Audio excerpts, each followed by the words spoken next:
Hello दोस्तों, welcome to ISPCS home. दोस्तों, ये वीडियो NCERT क्लास 8 हिस्ट्री का है। इसमें जो है से इससे पहले जो है 2 वीडियो क्लास 8 के हिस्ट्री का जो है मैंने डाल दिया है। उसमें चैप्टर नंबर 4 तक मैंने करवा दिया है और ये चैप्टर नंबर 5 से आगे मैं आप करवाऊंगा। और इससे पहले जो है मैंने NCERT कोर्स जो स्टार्ट किया हुआ है। आप किसी भी एग्जामिनेशन की तैयारी कर रहे हैं, कॉम्पिटेटिव एग्जामिनेशन या 69th BPSC, तो उसके लिए मैंने ये कोर्स शुरू किया है। उसमें जो है से कंप्लीट NCERT मैं आप लोगों को करवा रहा हूँ। तो इसमें जो है मैंने 6th क्लास की और 7th क्लास की जो है NCERT हिस्ट्री और साइंस कंप्लीट करवा दिया है। और जब ये 12th तक हो जाएगा कंप्लीट, उसके बाद हम ज्योग्राफी जो है और पॉलिटी जो है उसकी NCERT शुरू करेंगे। और साथ साथ जो है सप्लीमेंट्री बुक भी मैं करवा रहा हूँ। तो सप्लीमेंट्री बुक में जो है मैंने एक बुक आप लोगों को कंप्लीट जो है हिस्ट्री जो है घटना चक्र दृष्टि का जो पिक्टोरियल रिप्रेजेंटेशन आता है, चित्रात्मक प्रस्तुत, तो उससे जो है एक ही वीडियो में जो है एंशिएंट मेडाइवल और मॉडर्न जो है बहुत अच्छे से उसमें दिया गया है। और उसको जो है मैंने करवा दिया है। 8 घंटे का वीडियो है, 7 घंटे का। उसको आप लोग जरूर देखिए, क्योंकि उससे अगर आप देख लेते हैं और अच्छे से उसको देख लेते हैं तो आपकी तैयारी जो है बहुत अच्छी हो जाएगी इतिहास की। और साइंस और पॉलिटी जो मैं करा ही रहा हूँ, उसके बाद जो है सप्लीमेंट्री बुक से भी मैं आप लोगों की तैयारी करवाऊंगा। तो दोस्तों, और जो भी मैं यहाँ पर पढ़ाता हूँ उसका जो है से PDF जो है मैं टेलीग्राम पे डाल देता हूँ। टेलीग्राम का नाम जो है इसी चैनल के नाम ISPCS होम के नाम से है। और आपको जो है से लिंक भी डिस्क्रिप्शन बॉक्स में मिल जाएगा, वहां से भी आप टेलीग्राम से जुड़ जाइएगा। वहां पे जो है सब PDF आपको मिल जाया करेगा। जो भी कंप्लीट हो जाता है लेक्चर, उसका PDF आपको डाल दिया जाता है। और दोस्तों, अगर वीडियो पसंद आ जाए तो इसे लाइक कर दीजिएगा और चैनल को सब्सक्राइब कर लीजिएगा। और जो भी आप स्टडी ग्रुप वगैरह में जुड़े हुए हैं जहां सोशल मीडिया प्लेटफॉर्म पे, तो वहां भी शेयर कर दीजिएगा ताकि ज़्यादा से ज़्यादा लोग जुड़ सके और अपनी तैयारी यहाँ से कर सके। तो आइए शुरू करते हैं। जो 5वां चैप्टर है NCERT क्लास 8 हिस्ट्री का, तो देखते हैं। और जो भी कंप्लीट हो गया उसका प्लेलिस्ट भी मैंने बना दिया है, तो आप वहां से भी जाके एक साथ देख सकते हैं। तो जब जनता बगावत करती है तो उसके बारे में है कि जब जनता जो है बगावत करती है, रिवोल्ट करती है, रिवेलियन करती है, तो उसके बारे में क्या होता है। तो पहला क्वेश्चन है कि कंपनी द्वारा मुगल बादशाह और उसके प्रभाव को समाप्त करने संबंधी उठाए गए कदमों के संदर्भ में निम्नलिखित कथनों पर विचार कीजिए। तो कंपनी जो है से मुगल बादशाह के प्रभाव और उसका जो है से पद को समाप्त करना जो चाहा, कंपनी ने कर दिया था मुगल साम्राज्य का। तो उसके बारे में जो है स्टेटमेंट दिया गया है। तो कौन सा स्टेटमेंट जो है देखते हैं सही है कौन गलत है, तो उसके बारे में जो है। तो 19वीं सदी के प्रारंभ में गवर्नर जनरल डलहौजी ने ऐलान किया कि बहादुर शाह जफर आखिरी मुगल बादशाह होंगे। तो ये कथन जो है वो गलत है। बल्कि ये जो है सब ये क्या नाम है, गवर्नर जनरल डलहौजी ने नहीं बल्कि लॉर्ड कैनिंग ने जो है ये अनाउंस किया था। कब? 1856 में जो है से उसने अनाउंस किया था कि जो है बहादुर शाह जफर जो है वो आखिरी मुगल बादशाह होंगे।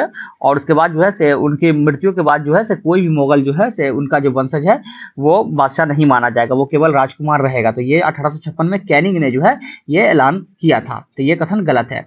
19वीं सदी के द्वितीयार्ध में गवर्नर जनरल कैनिंग ने फैसला किया कि बादशाह की मृत्यु के बाद उसके परिवार को लाल किले से निकालकर कहीं और बसाया जाएगा। तो ये भी कथन गलत है। ये जो है गवर्नर जनरल कैनिंग ने नहीं बल्कि ये डलहौजी ने किया था 1849 में कि इसके बादशाह की मृत्यु के बाद जो है उसके परिवार को जो है लाल किले से निकाल दिया जाएगा और जो है से कहीं और बसा दिया जाएगा। तो ये बात डलहौजी ने की थी। तो इसमें दोनों कथन जो है वह गलत है। तो पूछ रहा है कि उपयुक्त कथनों में से कौन सा सत्य है, तो कोई भी सत्य नहीं है। तो ऑप्शन डी जो इसका आंसर हो जाएगा, 9 तो 1 और 9 ही 2।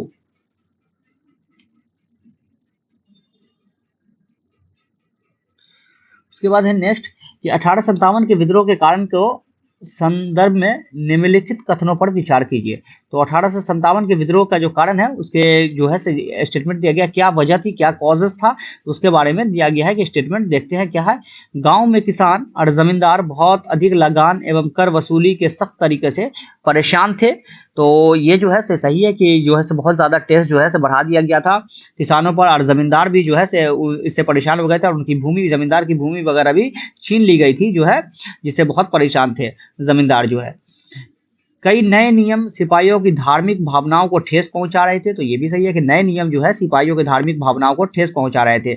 जैसे कि आपने देखा होगा कि 1806 में जो है ये आया था, मद्रास में जो है से एक्ट आया था। तो उसमें जो है से ये कहा गया कि जो भी रिलीजियस मार्क है, आप टीका वगैरह जो है पगड़ी वगैरह नहीं पहन सकते हैं। उसके बाद 1854 में जो है से जनरल इनलिस्टमेंट सर्विस एक्ट आया। इसमें क्या किया गया 56 में कि आपको जो है से ये करना है, समुद्र पार जाना जाकर जो है युद्ध करना पड़ेगा सभी को।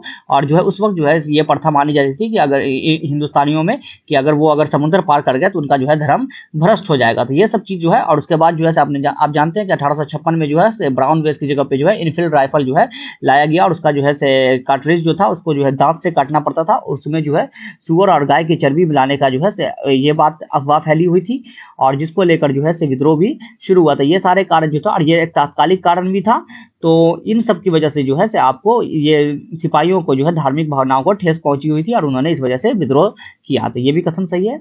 भारतीय समाज सुधार के अंग्रेजों के प्रयास से भारतीय जनता रुष्ट थी। तो ये भी कथन सही है कि समाज सुधार का जो नियम करने लगी, जैसे कि आपको 1829 में जो है सती प्रथा, ये जो है लॉर्ड बेंटिक जो है राजा राम मोहन राय की सहायता से सती प्रथा को बैन कर दिया गया। 1856 में विधवा पुनर्विवाह जो है उसको जो है ये कर दिया गया कि जो है विधवा पुनर्विवाह। और उसके बाद जो है हिंदू में जो है ये भी लाया गया कि कोई भी जो है वह धर्म चेंज करता है तो तब भी जो है उसका अगर ईसाई भी बनता है कोई हिंदू, उसका जो है प्रॉपर्टी में हक होगा। तो ये सारी चीज जो है भारतीय जनता को रुष्ट कर गई कि उनके जो है समाज में जो है दखल दे रहा है ये ब्रिटिश सरकार जो है। तो ये सारे कारण थे जो 1857 के विद्रोह का जो है एक महत्वपूर्ण कारणों में से ये कारण भी एक महत्वपूर्ण कारण था। तो इसका जो आंसर हो जाएगा वो हो जाएगा ऑप्शन डी के सारे कारण। ऑप्शन 1, 2 और 3 जो है सही है। नेक्स्ट, 1857 के विद्रोह की शुरुआत निम्नलिखित में से कब हुई? तो 1857 के विद्रोह की शुरुआत कब हुई थी? तो वो हुई इसमें से मई 1857 में हुई थी। सबसे पहले क्या हुआ कि 29 मार्च को यही जो ब्राउन बेस जो है चर्बी वाले कारतूस का जो खबर फैला, तो 29 मार्च 1857 को जो है क्या नाम है, मंगल पांडे ने जो है अपने अफसर को जो है हत्या कर दी, और उसके बाद जो है उनको पकड़कर फांसी दे दिया गया था। और जो है भारतीय लोगों ने जो है 31 मई का जो है डेट रखा था कि इस दिन जो है विद्रोह शुरू करेंगे, लेकिन जो है 10 मई को ही इन्होंने स्टार्ट कर दिया, ये जो है रिवोल्ट जो है स्टार्ट कर लिया, और बहुत सारे कैदी को छुड़ा लिया, और वो मार्च करते हुए दिल्ली पहुंच गए 11 मई को, और जो है बहादुर शाह को जो है अपना राजा घोषित कर दिया था। तो ये 1857 की ये कुछ दिन पहले ही हो गया था, ये संयोजित जो है रिवोल्ट नहीं था, जिसकी वजह से जो है बाद में ये असफल रहा, जिसको जो है ब्रिटिश दबाने में कामयाब रहा। ये भी एक वजह थी, क्योंकि जो है डेट जो है 31 का फिक्स था, लेकिन शुरू हो गया 10 मई को ही शुरू कर दिया गया था। तो मई 1857 जो है इसका आंसर हो जाएगा।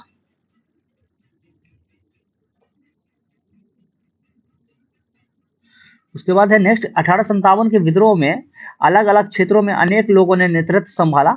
क्षेत्र और नेतृत्व के संदर्भ में निम्नलिखित युग्मों पर विचार कीजिए। तो देखते हैं 1857 में कौन कहां से जो है नेतृत्व किया था किसने, तो उसके बारे में हम लोग देखते हैं। तो सबसे पहले है ब्रिजेश कद्र। तो ये जो है बेगम हजरत महल और नवाब वाजिद अली शाह के बेटे थे ब्रिजेश कद्र। इन्होंने लखनऊ से जो है 1857 का नेतृत्व किया था। लखनऊ से जो है बेगम हजरत महल ने किया था। ये जो है और उसके बाद रानी लक्ष्मीबाई। तो ये रानी लक्ष्मीबाई ने झांसी से जो है इसका नेतृत्व किया था। रानी अवंतीबाई लोधी। तो रानी अवंतीबाई लोधी जो है इसमें पूछ रहा है क्या कि कौन से कथन सही है। तो रानी अवंतीबाई लोधी जो है उन्होंने कहां से जो है ये कानपुर से नहीं किया था, बल्कि कानपुर से जो है आपको नाना साहब ने किया था। तो ये जो है गलत है। उसके बाद है कुंवर सिंह। तो कुंवर सिंह मांडला मध्य प्रदेश से, इन्होंने नहीं किया था, इन्होंने बिहार जगदीशपुर से किया था, ये भी गलत है। और मौलवी अहमदुल्ला साहब फैजाबाद से, तो ये सही है। और रानी अवंतीबाई लोधी ने मांडला मध्य प्रदेश से किया था। कुंवर सिंह जो है ये बिहार जगदीशपुर से इन्होंने किया था नेतृत्व। और कानपुर से जो है आपको ये नाना साहब ने, तांत्या टोपे जो है इसके सेनापति से नाना साहब को उन्होंने किया था, जिनको धोंदू पंथ भी कहा जाता है। तो इसका जो आंसर हो जाएगा 1, 2 और 5 जो है सही है। तो इसका आंसर हो जाएगा वो हो जाएगा ऑप्शन सी।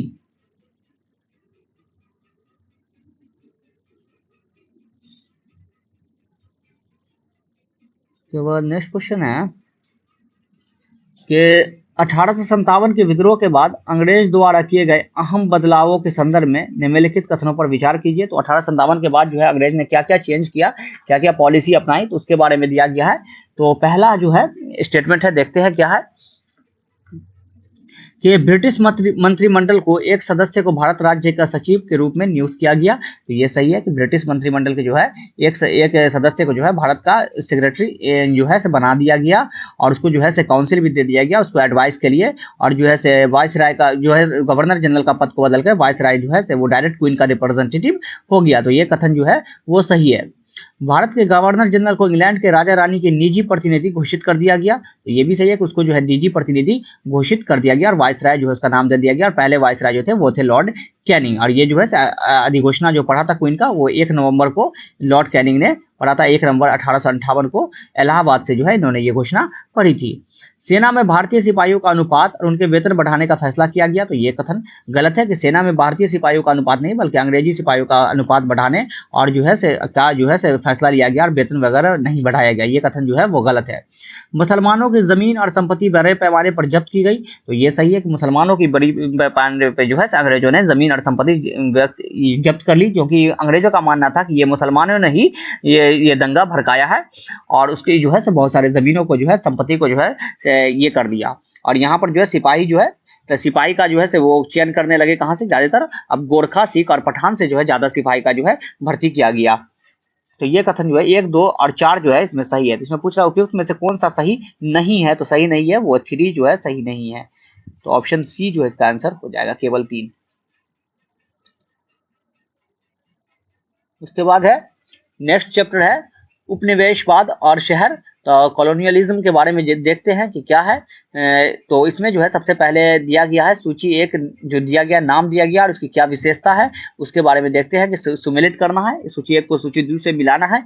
तो सबसे पहले है दरगाह। तो दरगाह किसको कहते थे, तो दरगाह कहते थे सूफी संत का मकबरा जो होता था उसको दरगाह कहते थे। सूफी और संत का मकबरा को दरगाह कहा जाता है। खानका, तो खानका क्या है, तो यात्रियों के लिए विश्राम घर को जो है खानका कहते थे, जहां पे लोग आकर विश्राम करते थे, आराम करते थे, उसको खानका कहा जाता था। ईदगाह, तो मुसलमानों का खुले प्रार्थना स्थल जो है उसको ईदगाह कहते हैं। जो है ईद वगैरह जो होता है, ईद बकरीद वगैरह, तो उसमें जो है यही नमाज होती है। मुसलमानों का खुले प्रार्थना का स्थल को जो है ईदगाह कहा जाता है। कुलदेशेक, तो कुलदेशेक का किसको कहते हैं, तो ऐसा रास्ता जो आगे जाकर बंद हो जाता हो। तो ऐसे रास्ते को कहते हैं जो आगे जाकर बंद हो जाता है, उसको कुलदेशेक कहते हैं। तो दरगाह ए का 4, बी का 2, सी का 1 और डी का 3। तो ये ऑप्शन डी जो है इसका आंसर हो जाएगा। अब उसमें दिया गया है निम्नलिखित युग्मों पर विचार कीजिए। तो दिया गया युग्म दिया गया है, मैचिंग दिया गया है, कौन सा जो है मैच कर रहा है। तो अमीर, अमीर किसको कहते थे, कुलीन वर्ग का व्यक्ति अमीर। तो ये सही है कि कुलीन वर्ग के व्यक्ति को जो है हम लोग अमीर कहते थे। गुलफरोशन, तो फूलों का त्योहार को गुलफरोशन कहते थे। और गुलफरोश किसको कहते हैं, जो फूल वगैरह बेचता है उसको गुलफरोश कहते हैं। गुलफरोशान जो है फूलों के त्योहार को कहा जाता था। तो ये भी सही है। पुनर्जागरण, तो कला और ज्ञान का पुनर्जन्म। तो ये भी सही है कि कला और ज्ञान का पुनर्जन्म को जो है पुनर्जागरण कहते हैं, रिनासा कहते हैं। और ये सबसे पहले जो है आपको पता होगा कि यूरोप में जो है पुनर्जागरण हुआ था। तो ये तीनों जो है मैच कर रहा है। तो इसका जो आंसर हो जाएगा, कौन सा सही सुमेलित है, तो तीनों सही सुमेलित है। तो ऑप्शन डी जो इसका आंसर हो जाएगा 1, 2 और 3। उसके बाद निम्नलिखित कथनों पर विचार कीजिए। तो स्टेटमेंट दिया गया, देखते हैं कौन सा स्टेटमेंट है। तो उपनिवेशिक शासन में भारत के शहरों का विशहरीकरण हुआ। तो ये सही है कि भारत के शहर का जो है विशहरीकरण हो गया। बहुत उपनिवेशिक जो है कॉलोनियलिज्म जो पीरियड था, तो ब्रिटिश सरकार ने जो है भारत के जो है शहर का विशहरीकरण कर दिया। तो ये डी अर्बनाइजेशन कर दिया था इसने। उसमें जो है बहुत सारे शहर को जो है खत्म हो गया और वो जो है गाँव के ओर चल दिया। ये शहर जो है शहर खत्म हो गया था, शहरों को जो है खत्म कर दिया ब्रिटिश सरकार ने। वहां से सारी चीजों को जो है उसने एक्सप्लॉइट कर लिया था। दिल्ली कॉलेज की स्थापना ही, जिसकी शुरुआत 18वीं सदी में मदरसे के रूप में हुई थी। तो ये भी सही है कि दिल्ली कॉलेज की स्थापना जो है 1824 में हुई थी और इसकी जो शुरुआत है वो 18वीं सदी में मदरसे के रूप में हुई थी सबसे पहले। अंग्रेजों ने मराठा को हराकर दिल्ली पर नियंत्रण हासिल किया था। तो अंग्रेजों ने मराठा को हराकर जो है 1803 में जो है अंग्रेज ने जो है मराठा को हराकर जो है दिल्ली पर नियंत्रण हासिल कर लिया था। पहले जो है ये जो राजधानी कलकत्ता थी अंग्रेजों की, और जो है दिल्ली पे जो है वो मुगल को जो है रहने दे रहे थे। लेकिन ये जो है अंग्रेजों ने मराठा को जो है 1803 में हराकर, मराठा ने जो है इसको अंग्रेजों ने जो है मराठा को हराकर जो है दिल्ली पर नियंत्रण 1803 में जो है हासिल कर लिया था। ऑप्शन तीनों जो है इसमें सही है।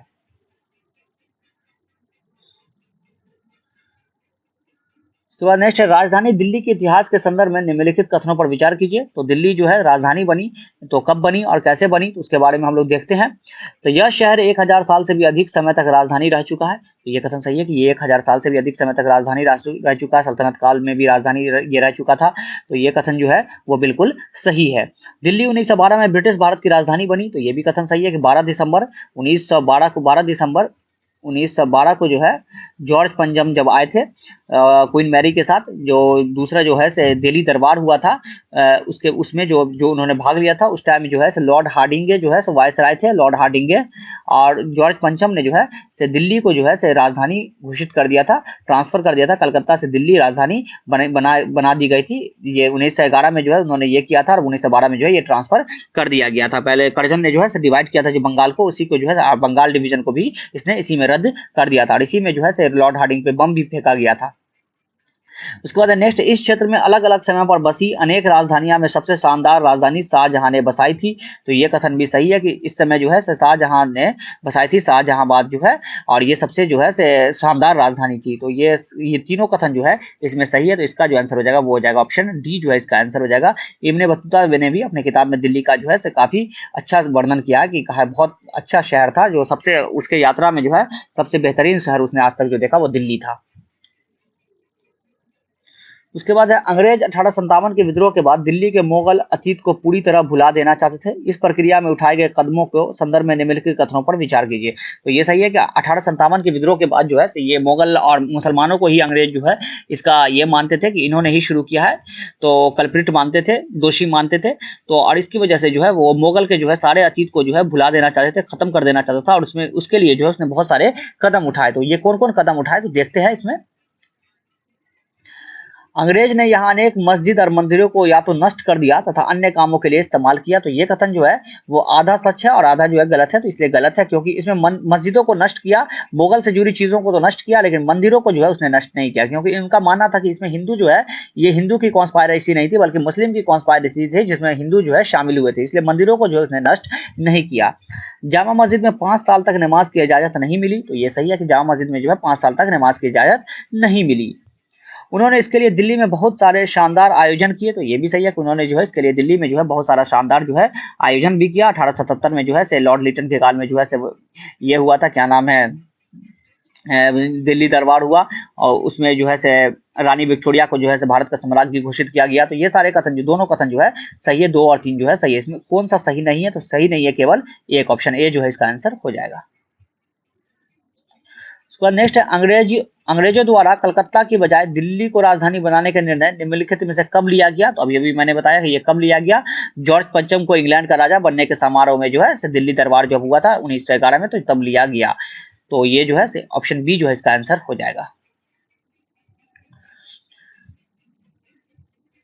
अंग्रेजों की नई राजधानी के तौर पर दिल्ली को के संदर्भ में निम्नलिखित कथनों पर विचार कीजिए। तो अंग्रेजों की जब नई राजधानी दिल्ली बन गई तो उससे रिलेटेड जो है देखते हैं क्या है। तो कौन सा कथन सही है, कौन जो है गलत है।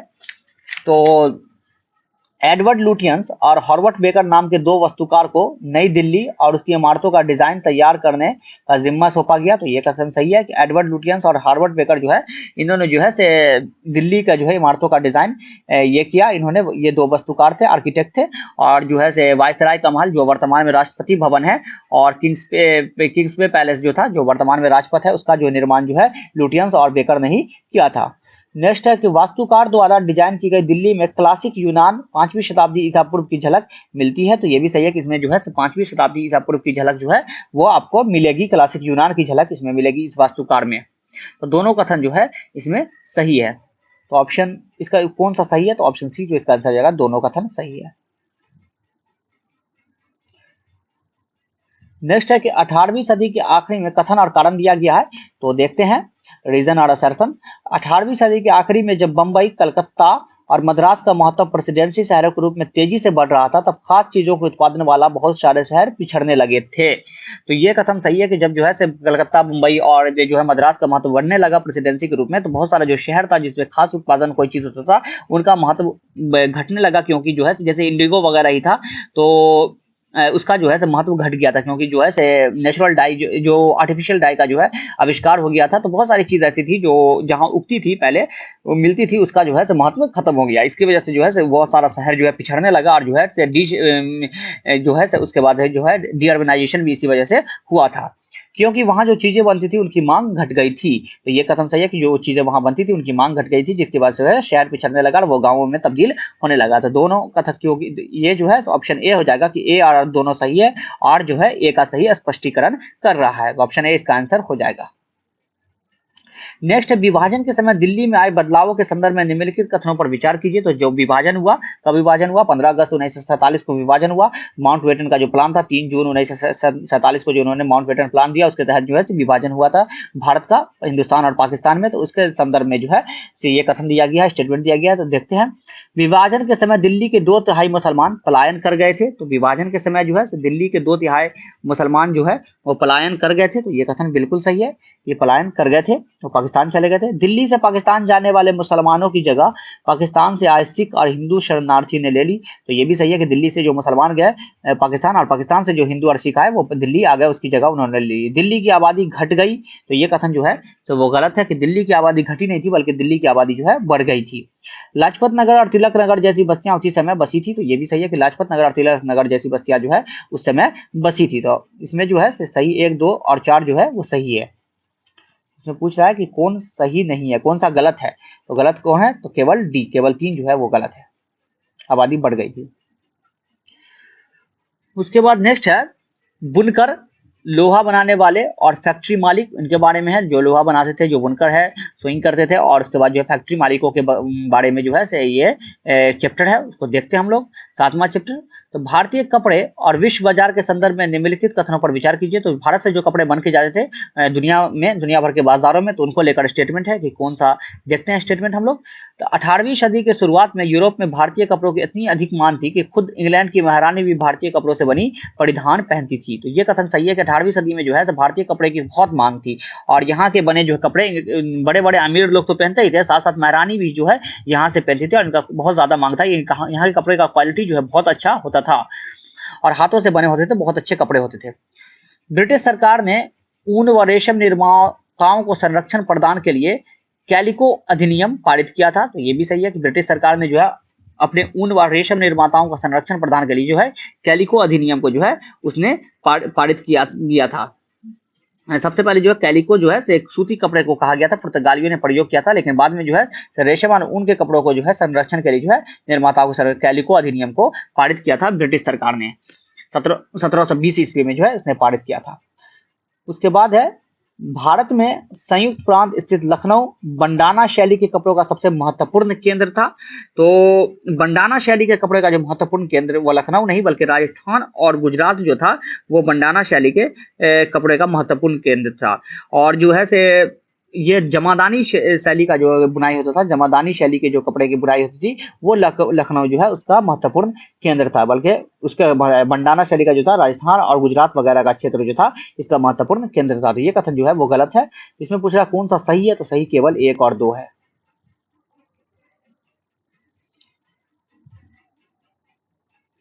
उसके बाद जो है दूसरा क्वेश्चन है कि 19वीं सदी में बुनकरों द्वारा तैयार भारतीय कपड़ों के संदर्भ में निम्नलिखित कथनों पर विचार कीजिए। तो 19वीं सदी में जो बुनकरों ने कपड़े तैयार किए करते थे उसके बारे में दिया गया है।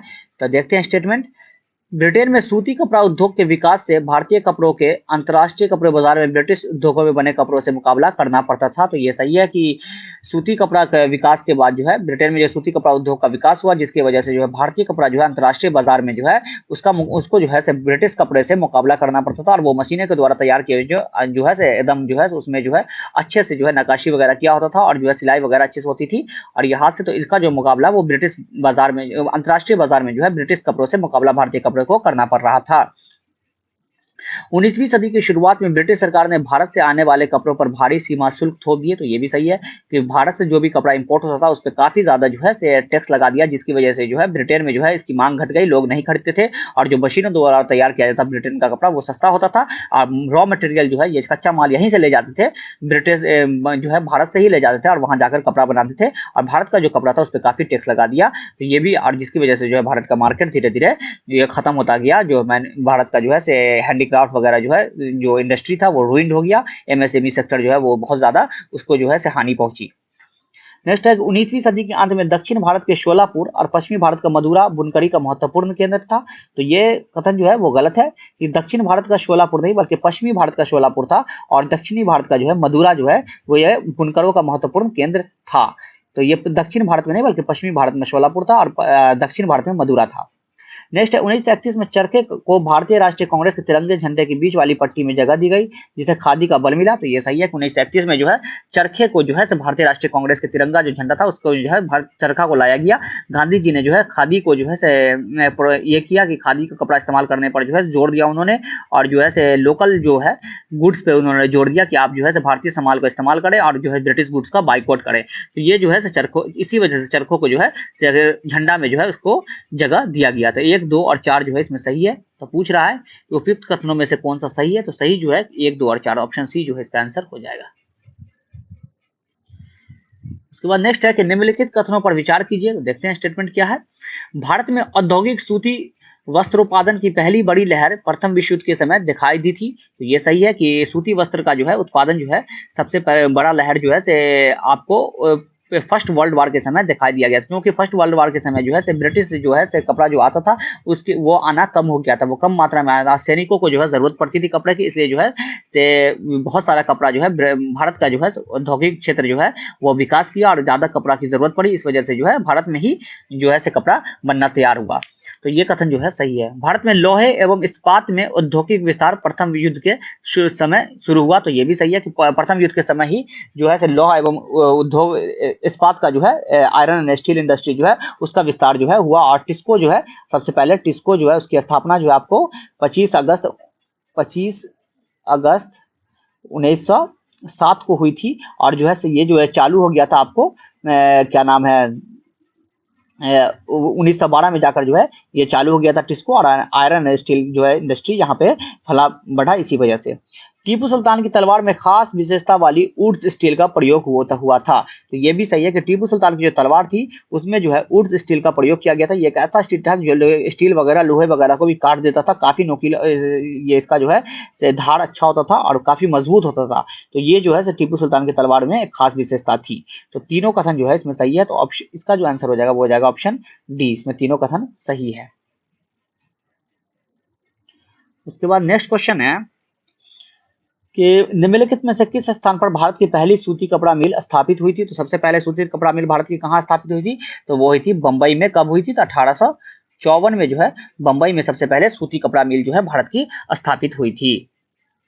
उसके बाद नेक्स्ट है कि भारत में लौह इस्पात कारखानों के संदर्भ में निम्नलिखित कथनों पर विचार कीजिए। तो लौह इस्पात के बारे में, आयरन स्टील इंडस्ट्रीज के बारे में जो है स्टेटमेंट है, देखते हैं। तो भिलाई स्टील संयंत्र के लिए ऐसक की आपूर्ति का स्रोत ढूंढने में बंगाल के तांती समुदाय के लोगों ने सहायता की थी। तो ये कथन गलत है, बल्कि तांती समुदाय के लोग ने जो है सहायता नहीं, अगरिया समुदाय के लोग जो है सहायता किए थे। और वो जो है इसी का व्यापार करते थे। अगरिया समुदाय के लोग जो है वो मतलब लोहा ऐसक का व्यापार करते थे और वो खोज खोज के जो है लोहा ऐसक लाया करते थे और उसमें ढूंढने में भी सहायता करते थे। और तांती समुदाय जो थे वो एक बुनकर समुदाय था। ये लोग जो है बुनने का काम करते थे। तांती जैसे जोलाहा था, मोमिन था, दक्षिण भारत में सैला और केकोलार समुदाय वगैरह जो था ये भी बुनकर था। तांती समुदाय एक बुनकर समुदाय था। TISCO Tata iron and steel company की स्थापना स्वर्ण रेखा नदी के तट पर की गई थी। तो ये भी सही है कि Tata iron and steel company की जो स्थापना है स्वर्ण रेखा नदी पर तट पर की गई थी। कब की गई थी, तो 1907 25 अगस्त 1907 को जो है इसकी स्थापना की गई। और जो है आपको ये जो है 1912 में जाकर चालू हो गया था। तो ये जो है जमशेदजी टाटा ने इसका स्थापना किया था। तो ऑप्शन बी जो है इसका सही आंसर हो जाएगा, केवल 2 सही है। उसके बाद देखते हैं नेक्स्ट क्वेश्चन क्या है कि भारत में की जाने वाली बुनाई तथा इससे संबंधित शहरों के संदर्भ में निम्नलिखित कथनों पर विचार कीजिए। तो भारत में जो बुनाई होता था तो उसके बारे में दिया गया कि कौन सा शहर में किस तरह की बुनाई होती थी। तो देखते हैं, पटोला बुनाई कहाँ होती थी, सूरत, अहमदाबाद और पाटन में होती थी। तो पटोला बुनाई जो है सूरत, अहमदाबाद और पाटन में होती थी। और इंडोनेशिया में जो है इस बुनाई का भारी बाजार था और ये जो है वहां की स्थानीय बुनाई परंपरा थी पटोला बुनाई। तो ये कहाँ होती थी, सूरत, अहमदाबाद और पाटन में होती थी। जामदानी बुनाई के लिए उत्तर प्रदेश स्थित लखनऊ सबसे महत्वपूर्ण केंद्र में से एक था। तो जामदानी बुनाई के लिए जो है से उत्तर प्रदेश का लखनऊ और ढाका, बंगाल का जो है ढाका वो महत्वपूर्ण केंद्र था जामदानी बुनाई के लिए। इसमें जो है एक बारीक मलमल होता था, उसका जो है बुनाई कर देना, नक्काशी किया जाता था। तो ये कथन भी सही है। बंडाना शैली के कपड़े उत्तर प्रदेश के ज्यादातर शहरों में बनाए जाते थे। तो बंडाना शैली के, मैंने बताया था कि बंडाना शैली के जो कपड़े हैं वो राजस्थान और गुजरात में बनाया जाता था। तो ऑप्शन 3 जो है वो गलत है। कुछ इसमें से कौन सा गलत है, तो ऑप्शन 3, केवल बी जो है वो गलत है। तो दोस्तों ये 7th चैप्टर तक मैंने करा दिया आप लोगों को, तो अभी के लिए इतना ही है। अगर वीडियो पसंद आया हो तो इसे लाइक कर दीजिएगा और चैनल को सब्सक्राइब कर लीजिएगा, और जहां भी हो शेयर कर सकते हैं तो कर दीजिएगा। तो अभी के लिए इतना ही। Thank you and have a nice day. Till then good bye.